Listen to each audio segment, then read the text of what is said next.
2025년 7월 한국은행이 기준금리를 어떻게 결정할지 관심이 뜨겁습니다. 금통위 발표는 바로 내일로 다가왔고요. 많은 분들이 내 대출이나 적금 이자에 영향 주는 금리 결정이니까 자연스럽게 궁금해지실 겁니다. 지금까지 2025년 한 해 기준금리는 3.0%에서 시작해 2.5%까지 두 차례에 걸쳐 인하된 상황입니다. 그렇다면 이번 7월에는 과연 세 번째 인하가 나올까요? 정답부터 말씀드리면 대부분 전문가들은 이번 7월 회의에선 동결 쪽에 무게를 두고 있습니다. 왜일까요?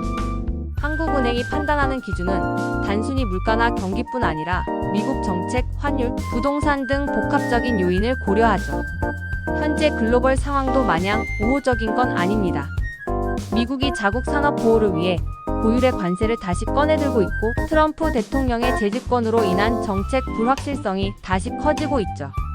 특히 환율이 최근 급등하면서 원달러 환율은 1,480원을 넘나들고 있습니다.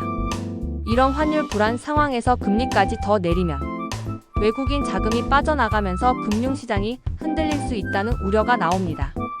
반면에 경기는 부진합니다. 산업 생산, 소매 판매, 수출 모두 아직 뚜렷한 회복 조짐은 안 보이고 있고요. 한국은행도 앞선 회의에서 성장률 전망치를 기존 1.5%에서 0.8%로 대폭 낮춘 바 있죠. 그렇다면 이러한 딜레마 속에서 한국은행은 어떤 전략을 취할까요? 바로 관망적 동결입니다. 쉽게 말해 인하 여지는 열어두되 이번엔 일단 지켜보자는 전략입니다. 실제로 금융투자협회 조사에 따르면 7월엔 인하보다 동결 가능성을 더 높게 보고 있습니다. 특히 6월부터 시행된 628 부동산 안정대책 이후로도 서울 집값이 다시 꿈틀대고 있어 금리 인하는 자산시장 자극으로 이어질 수도 있다는 우려도 큽니다. 그렇다면 올해 하반기 금리 인하는 기대해 볼 수 있을까요? 전문가들은 연내 한두 차례 정도 추가 인하 가능성을 남겨두고 있습니다. 유력한 시점으로는 10월 또는 11월을 꼽고 있고요.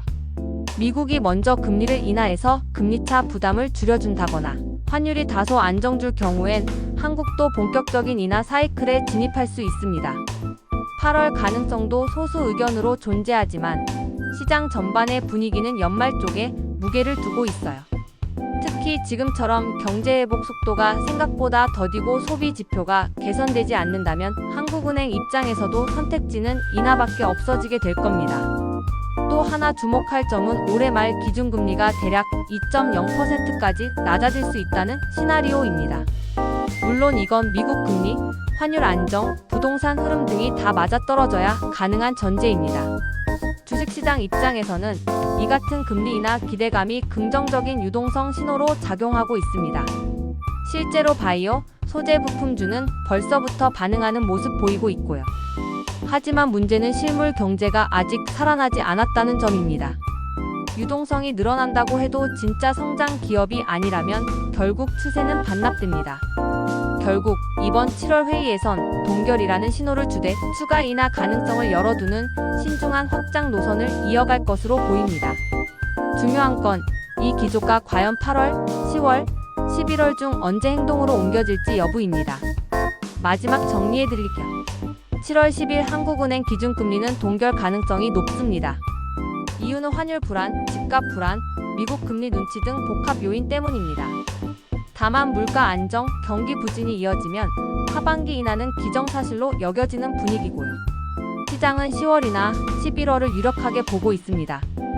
기준금리는 세상 돌아가는 큰 흐름을 알아보는 가장 명확한 신호입니다. 투자자든 아니든 꼭 관심 가져야 하는 이유죠. 다음 금통위 일정과 결정 내용도 바로 전해드릴 테니 구독, 좋아요, 댓글 꼭 부탁드립니다.